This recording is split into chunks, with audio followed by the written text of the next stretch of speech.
Hello eigen. চিত্রনায়িকা শাবনূর এখন পরিবার নিয়ে অস্ট্রেলিয়া সিডনিতে থাকে। মাঝে মধ্যে দেশে আসেন, আবার কিছুদিন থেকে চলে যান। গত এক দশকে এভাবেই চলছে ঢালিউডের একসময় জনপ্রিয় এই নায়িকার জীবন।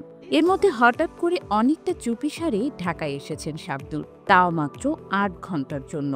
জানালেন তার এবারের আশাটা অন্য সময়ের মতো ছিল না। সব সময় দেশে ফেরার খবরে আনন্দ থাকলেও এবার আসার পুরোটা সময় তার কেটেছে অস্থিরতায়।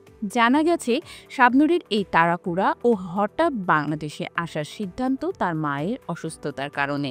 অসুস্থ মাকে সঙ্গে নিয়ে উড়াল দিতে ৮ ঘন্টার জন্য বাংলাদেশে এসেছিলেন, তাই এবার বাংলাদেশে এসে কাউকে কিছু জানাতে পারেনি। সিডনির সময় গত ২৮শে মার্চ তিনি ঢাকার উদ্দেশ্যে রওনা করেন। মালয়েশিয়ান এয়ারলাইন্সের একটি উড়োজাহাজে চড়ে তিনি একাই ঢাকায় আসেন।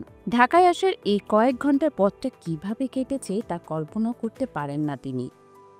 শাবনূর গণমাধ্যমে বলেন, ১ মাস ধরে আম্মা বিভিন্ন শারীরিক সমস্যায় ভুগছিলেন। প্রতিনিয়ত ফোনে কথাবার্তা হচ্ছিল। ঢাকার বড় বড় হাসপাতালে ৩ থেকে ৪ জন বিশেষজ্ঞ চিকিৎসককে তিনি দেখিয়েছেন, কিন্তু কোনোভাবেই আম্মার রোগ ধরতে পারছিলেন না। এদিকে আম্মার শ্বাসকষ্ট বাড়তে থাকে। একটা সময় বোঝা গেল আমার নিউমোনিয়া হয়েছে।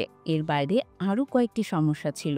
২৮শে মার্চ তো এমন অবস্থা হয়েছিল আম্মা কথা বলার মতো শক্তি হারিয়ে ফেলছেন। শ্বাসকষ্টে একদম কাবু হয়ে পড়েন। সেদিন আমার শারীরিক অবস্থা কেমন তা জানতে পারছিলাম না, কারণ তিনি কথাও বলতে পারছিলেন না।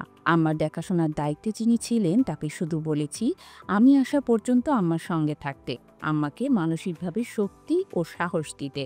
এরপর আমি টিকিট খোঁজা শুরু করলাম। সেদিন রাতে অনেক কষ্টে টিকিট পেয়ে যাই। লাগেজ নিইনি, তাই কোনো কাপড় চোপড়ও নিইনি। বলা যায় এক কাপড়েই উড়াল দেই। পাসপোর্ট, টিকিট ও একটা ব্যাকপ্যাক সঙ্গে করেই আমি বাসা থেকে এয়ারপোর্টের উদ্দেশ্যে রওনা হই। প্লেনের পুরোটা সময়, ট্রানজিটের সময় কিভাবে যে কেটেছে তা বলে বোঝাতে পারবো না। আম্মার জন্য শুধু দোয়া করছিলাম।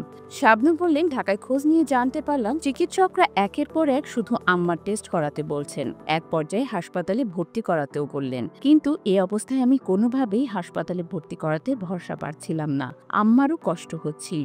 এসেই কয়েক ঘন্টার মধ্যে তাড়াহুড়া করে আমার লাগেজ গুছিয়ে আবার উড়াল দিলাম। সিডনিতে যাওয়ার পরপরই তার মাকে সেখানকার একটি হাসপাতালে ভর্তি করানো হয়। পরদিন থেকে তার শারীরিক অবস্থার উন্নতি হতে শুরু করে বলে জানান শাবনূর। চিকিৎসকের আন্তরিক প্রচেষ্টায় তার মা এখন পুরোপুরি সুস্থ। শাবনূরের মা, ভাই ও বোন এবং তাদের পরিবারের সদস্যরা এখন স্থায়ীভাবে অস্ট্রেলিয়া সিডনিতে থাকেন। তবে সবাই কোনো না কোনো সময় যাওয়া আসার মধ্যেই থাকেন।